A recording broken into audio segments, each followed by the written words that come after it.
Welcome to New Business in Later Life, the podcast for business owners who want a sustainable business without burning themselves into the ground.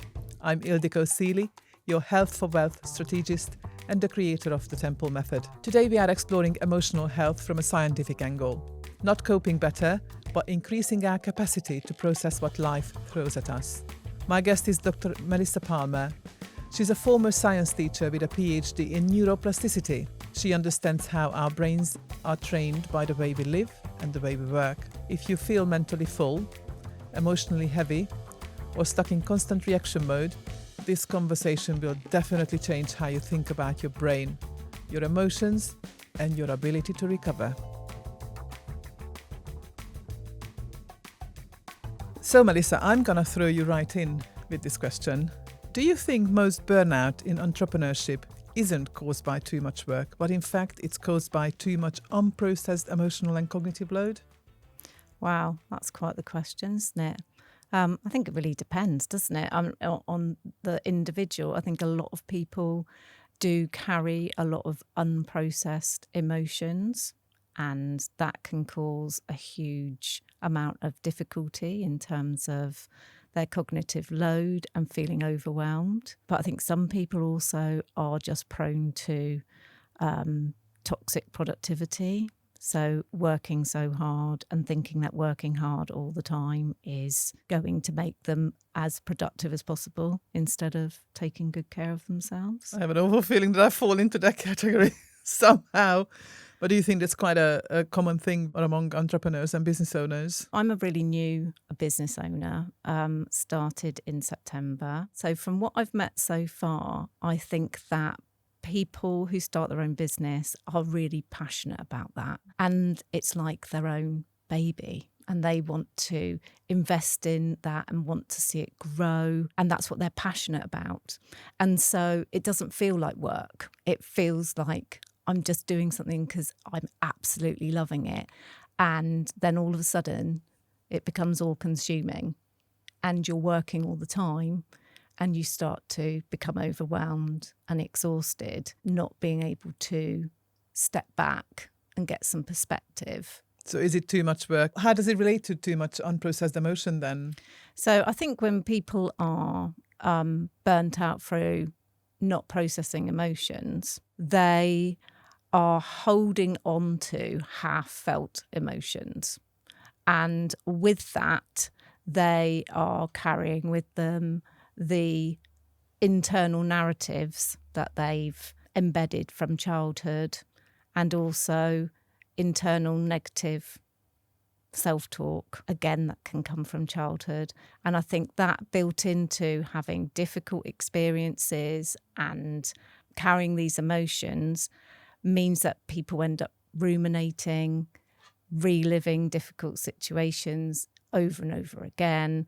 And that is utterly exhausting. It takes up energy, takes up mental space, emotional space if we do that. And God, there comes the $1 million question, like, how do we deal with that? That's a really good question, isn't it? Well, how do we stop and then take a step back and go, okay, what is happening with me and how can I stop having these cycles of burnout, which a lot of people experience?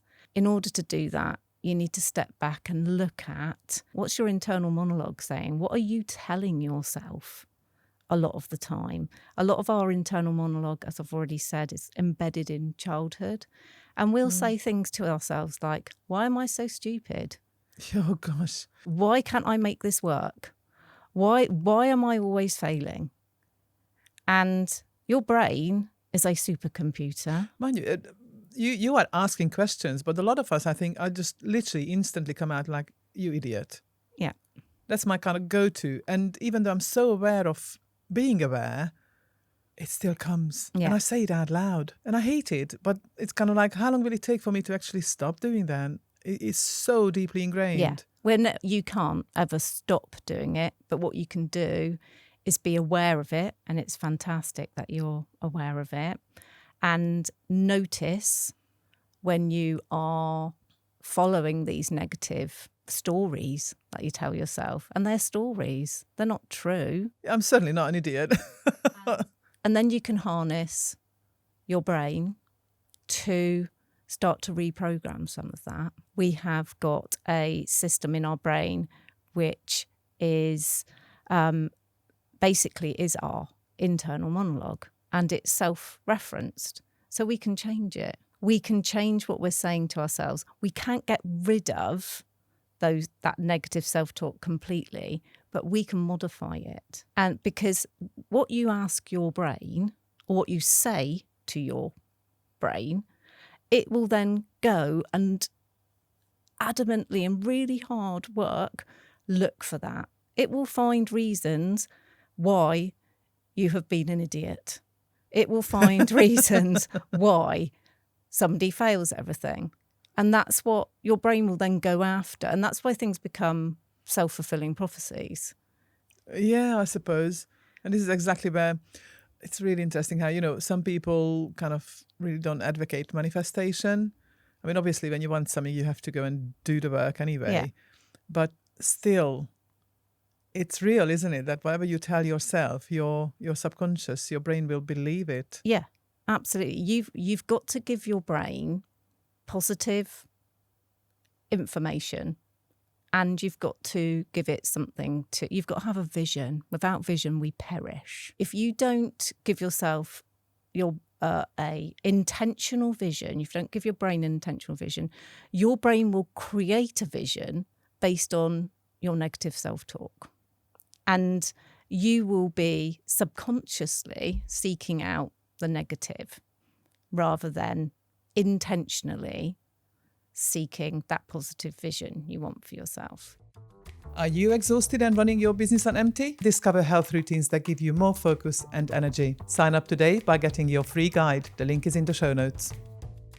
How can you deal with you knowing that you have to do this, what you've just described, to give your brain positive things to seek out, but you are still kind of every day having that monologue that is deeply ingrained? When both of them going on simultaneously, how does your brain differentiate? What happens then? What I practice is you can't just rock up on, I don't know, it's just been New Year's, hasn't it? You can't just rock up on New Year's Day and go, oh, this year I'm going to be an awesome business person and serve lots of people in my business, and then it just happen. What you need to do is be intentional about how you're going to modify the way you're thinking. I use lofty questions. What does that mean? So, like I said to you just now, people might say to themselves, oh, idiot, or why am I such an idiot, or why am I so stupid, or oh, I'm so stupid. Instead, I normally have like 4 that I do at any one time. And every morning I write down my lofty questions, and there'll be things that are positive. So it'll be something like, how come I deserve comfort and pleasure simply because I exist? Or how come I am growing my business every day? Or here's one that I use at the moment because I've been procrastinating clearing out the house. So I use how come I spend 10 minutes a day clearing a drawer, cupboard or shelf? All of these questions, your subconscious then goes, oh, hold on a minute, I need to pay attention to these. If you do it over and over again, day after day. So hang on a minute, let me just try and interpret this. So you're saying lofty questions, but they are like you're addressing the things that you don't want to do? You're addressing the things you want to do. Yeah, you're addressing the things you do want to do and how you want your life to change. But then the key is in the answer, isn't it? So you kind of setting the questions to your own journal, aren't you? So you're setting the question, you're giving that question to your subconscious, and you're letting, and you're... But do you actually write down the answers? No. I just just write down. You just write down the question. Write down the question, and that's the question that I want my brain to subconsciously pay attention to. The thing is, though, this procrastination stopping, to me, that, like, why are you spending 10 minutes on a drawer or shelf or whatever? Isn't that kind of setting off a negative kind of thought process? No, because the lofty questions are always positive. Why am I spending 10 minutes a day? So that I know that I'm going to every day do a little bit of sorting out to clear the house. Oh, so it's a good thing, because you Yeah. said procrastination. I suppose I automatically assumed that it was a negative thing. Okay. Is it because you're just sort of pottering around, not doing work, or is this your kind of downtime in between? So yeah, this is my work? downtime. Yeah. Oh, so right, okay. yeah, because I left teaching in July. I was thinking, right, I really need to sort out the loft and the understairs cupboard, etc., etc. Something that's been there for decades and decades, kind of. Yes. And I was thinking, right, and I still haven't done it. How am I going to get myself to do it? I'll use a lofty question. And again, I kind of review them every month, maybe every 2 months, and think, right, which one have I really absorbed? Okay. And I'm now just cracking on and doing subconsciously. And which ones do I still need to work on? Do I need to reword them? Because is there something about the wording that's not working as well as it could do? Right, that's okay. So I'm just processing the information. So you set yourself the questions that you really want to have results on. Yeah. Right. So how would you frame for someone who is starting out a business and you want to get your first customers? How would you frame questions around that? I would probably go to how they're going to get their customers. You'd need to look at what their marketing funnel was. So say their marketing funnel is LinkedIn. It would be, okay, how come I'm putting one post on LinkedIn every day and commenting on 3 posts? Okay. So it's based around an action. Or how come I've booked 3 networking events this week? Or how, so it's based around the action, and then just letting your brain know that's what you want to pay attention to, because you've sat and intentionally wrote it out and said it. And it's a kind of a multi-sensory experience. You're holding the pen. Of course. You're saying it out loud, just saying it inside your head. You might place yourself. I always sit. But then when you write, you see it as well at the same time, don't you? Yeah. So indeed, as you said, you appeal to multiple senses. Yeah. So you write these questions out every single day. Yeah. And say it out loud to yourself. When you spend years and decades working incredible long hours, and you're studying, you've got a family, you're trying to absorb all sorts of emotional demand in your life. But when you look back at it, what was your brain being trained to do during those times? And sometimes these sort of things happen without realizing it, but we're now sort of talking about how do you untrain your brain. And come on, let's name it. We haven't actually named this process yet. So what we're doing is neuroplasticity. We are leveraging the fact that our brain can rewire itself. I mean, that in itself is it's kind of out of this world, isn't it? That we really need to realize that. And a lot of people don't realize, they think their brain is set. 30 years ago, the cognitive psychology world thought the brain was set and that it was wired in and it was set, went for adulthood, and you couldn't change it. And then slowly research started to come out about neuroplasticity. Some of the one that you might have heard of is the work they did on the hippocampus. So researchers looked at taxi drivers that done the knowledge, and they looked at the size of their hippocampus before and after they'd taken the knowledge, and their hippocampus had increased in size. And so again, this research, that's quite an old piece of research now. It's decades old, but again, it started to prove that actually our brains aren't set, the connections aren't set, and that you can change the neural connections and you can strengthen neural pathways. And like I said, you can do that subconsciously by, you've got your internal monologues, you've got your kind of learned behaviours. Most of our behaviours are habitual, and a lot of our habitual behaviour goes right back into childhood. Our brains are really energy hungry, so they need to be as efficient as possible. So they will habitualise everything and anything they can. That can work in our, work really against us if we're not aware of it. Or again, we can leverage that and put in positive habits that start to do unlearning of the bit like cyclical burnout that I've been experiencing throughout my teaching career.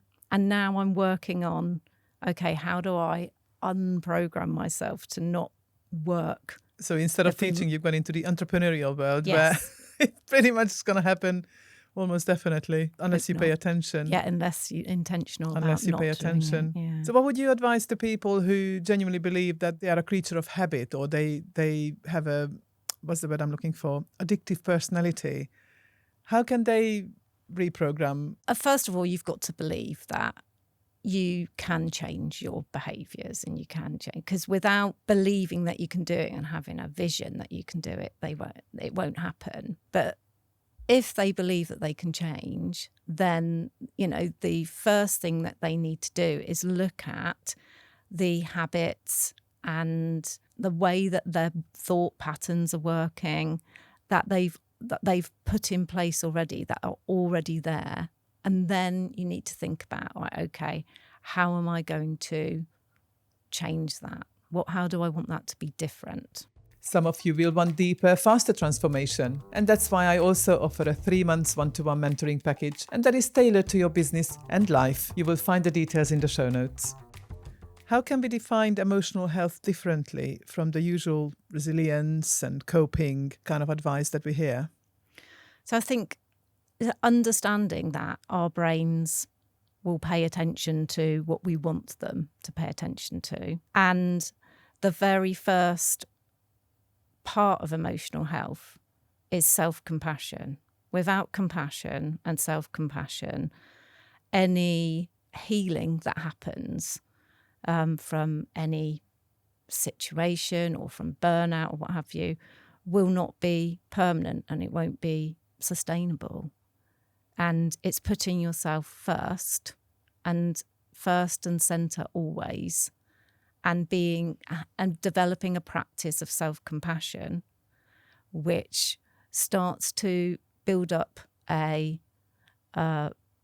resilience within your brain to difficult situations, so that with that self-compassion, you will, of course, be putting in neural pathways that are activated when you're in your parasympathetic nervous system. So when you're in the relaxed and safe place in your nervous system, and you will be able to, it's not that you're never going to be stressed and it's never going to be difficult that would again. be crazy to think that. Yeah. But there's management. But putting the self-compassion in place and putting those practices in place allows you to get from that flight or fright, stressed or freeze mode back into a place of safety, psychological safety and rest and relaxation quicker.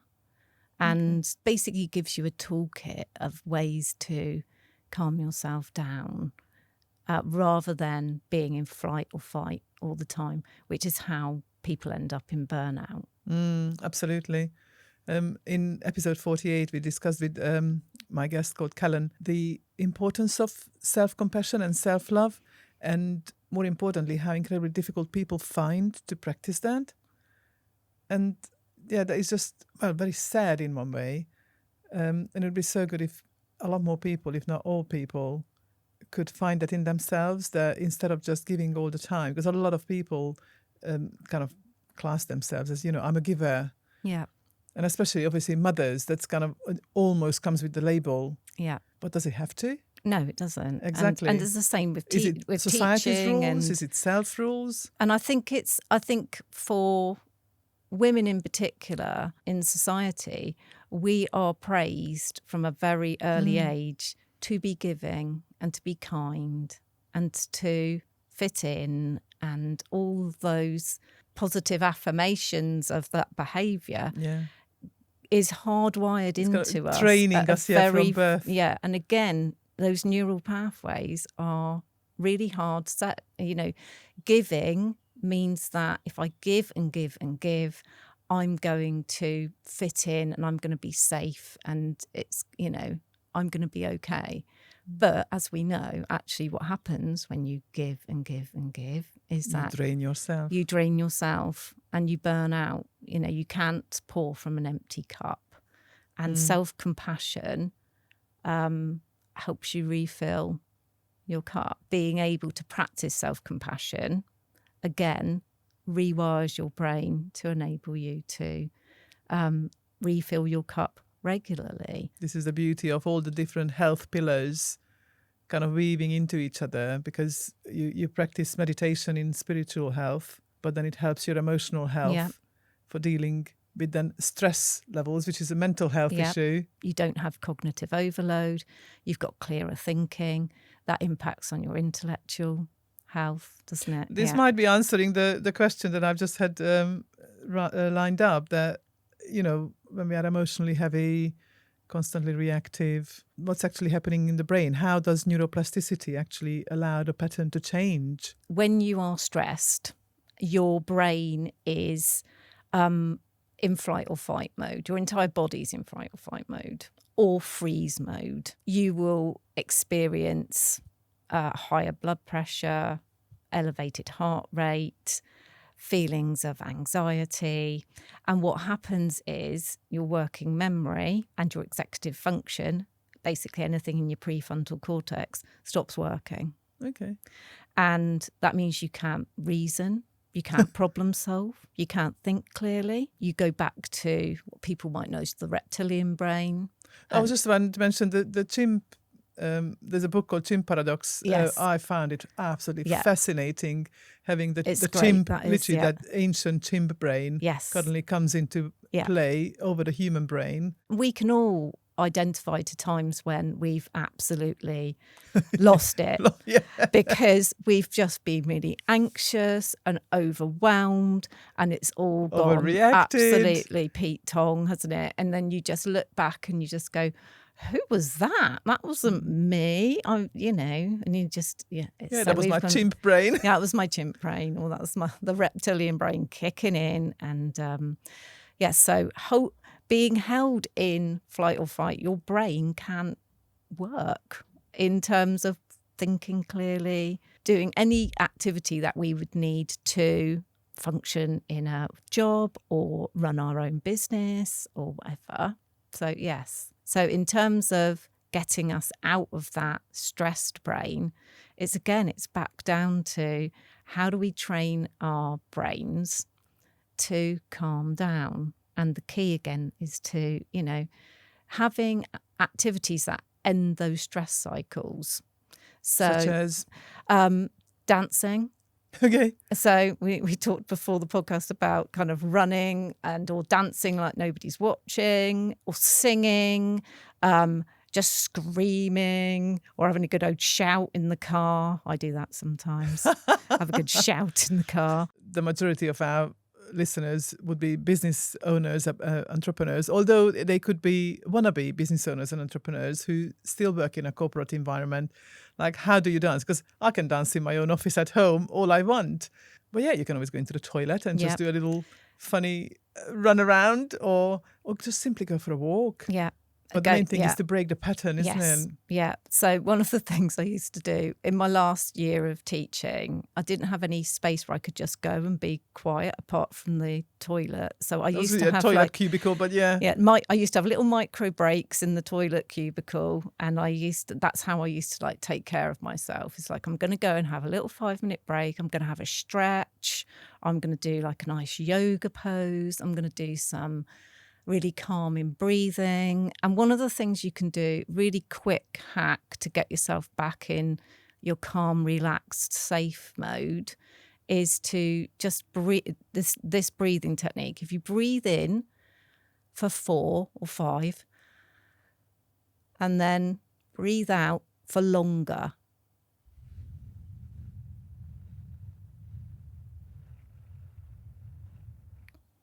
you will feel your shoulders drop. You'll feel your heart rate go down. It's basically a way of hardwiring yourself to get back into the parasympathetic part of your nervous system.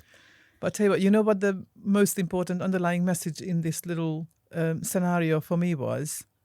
That you were looking for a solution.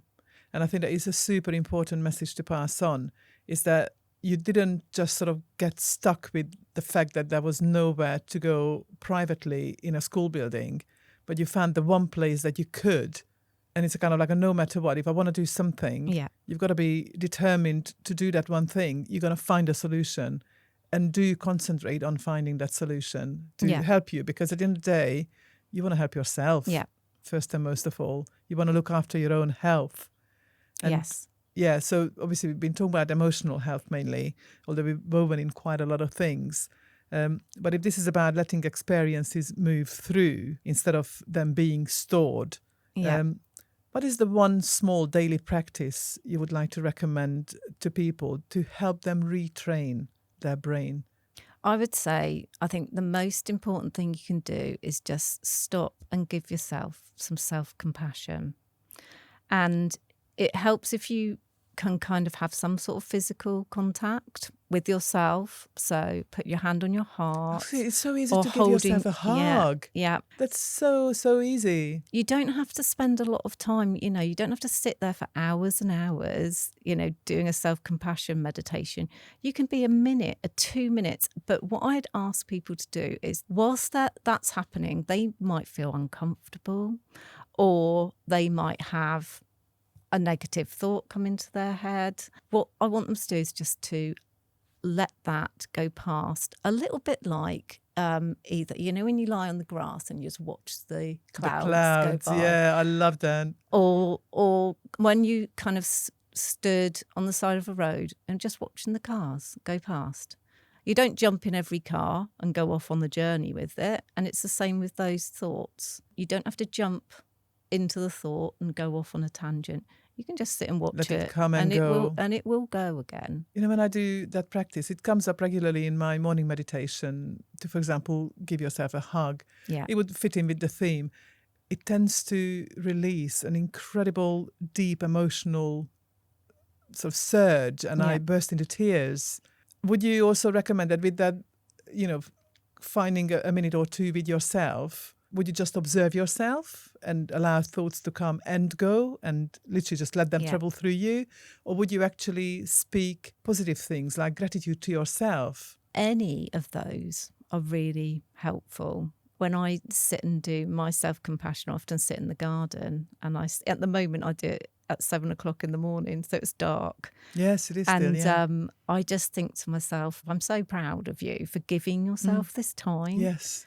And it's one of the things I promised myself when I left teaching, is that I would go and sit in the garden every morning and just sit and listen to the birds. Oh. And so that's one of the things that's I say to myself. It's so healing to your emotional health, isn't it? It's connected, because emotional health is all about connections and relationships, but that includes yourself. Yeah.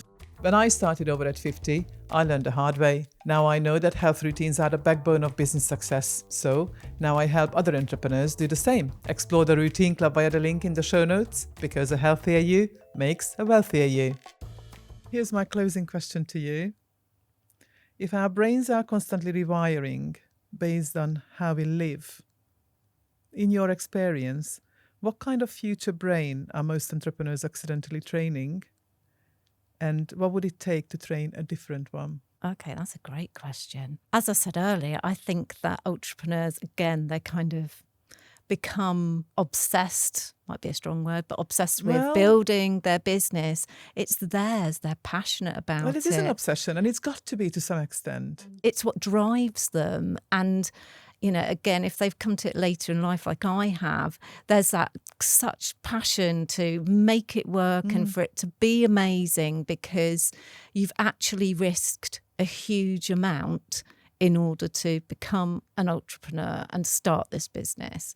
And so you invest all your time and effort into it, and you want to work every moment and every day. And what you're doing is you are training your body and brain to be in flight or fight mode, being hyper stressed all the time. I've got to do this, I've got to do that, I've got to go on, I've got to do this, I've got to reach out to those people, I've got to talk to those clients, I've got to make sure those customers are pleased, I've got to react to that email, I've got to put a post on my socials, I've got to, and and you've I know got it too well, a and I busy, frenetic, stressed, I'm in flight or fight and I don't know how to end this stress cycle. So I just stay. Your brain and your body end up staying in flight or fight mode the whole time, which is so bad for you. And that's what you're basically, all of those behaviours reinforce that. How do you get out from that? Is you need to be really intentional about and boundaried about time when you work and time for you and time for your family or friends. And make sure that you set an intention, have a vision. What do you want your entire life to be like? I talk about a blended rather than balanced life. Yeah, that's true. Absolutely. And I've been really intentional about building a new life for myself where, yes, I am building a business and yes, it's super exciting, but I'm being intentional about spending time with my friends. What this new life has enabled me to do is show up more for my daughter and son and stepson, and also to show up for my dad who cares for my mum who's got dementia. And I can do all of that if I'm intentional about taking care of me and taking care of my family and friends and my work. And I'm intentional about all of it. But it starts with me and making sure that I'm well and I'm feeding myself in terms of self-compassion. So like I said to you, every morning, my morning routine, walk the dogs, which I absolutely love. And that's an hour every morning from 6 to 7. Then I sit in the garden with a cup of tea and just do some self-compassion meditation and enjoy the sun coming up. And think to myself, actually, rather than aren't I lucky, I think I've worked hard for this. And I've put a lot of time and effort into. So I put a lot of time and effort into making this happen. And and I do that on a daily basis. And that fills me back up to be able to have energy for my business and energy from my friends and family, and enables me to not be in flight or fight mode all the time, which I've pretty much have been in before I gave up teaching for 25 years in a cyclical, constantly stressed. I adore your closing thoughts. Your ethos completely fits in with mine, because my preaching is, appeal to every area of your health every single day. Just do something tiny little to all of them. Yeah. And this is exactly what you just said. Build a routine that looks after you to be able to be the number one powerhouse behind your own business. And be a healthier version of yourself, to be, consequently, as a business person, the wealthier version of yourself. Yeah, absolutely. Thank you so much for joining me in the studio. My pleasure. Thank you for having me. It's been brilliant. Thank you for listening to New Business in Later Life with me, Ildikó Sealey, where we say no to slowing down and yes to starting up. Loved what you've heard? Please share it, screenshot it, and tag me on socials. Let's show the world what thriving in later life really looks like, and share with a friend who is ready for their next chapter. Please subscribe so you are always in the loop. And if you were ready to stop running on empty and start running on purpose, well, come join us. All the links are waiting in the show notes, including my guests' contacts, the Unprocessed Club, and the few tools and services I personally use in my business to help you thrive in yours. Until next time, refuel, refocus, and reinvent.